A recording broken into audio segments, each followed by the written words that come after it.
You ask Tiger to solve. This deals with linear equations with one unknown. The final result is x equals 4. Let's solve it step by step. Group all constants on the right side of the equation. Subtract 1 from both sides. Simplify the arithmetic.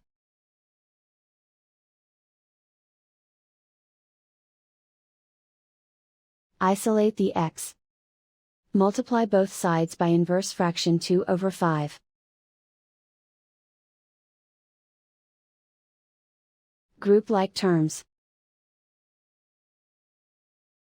Multiply the coefficients. Simplify the fraction. Multiply the fractions. Simplify the arithmetic.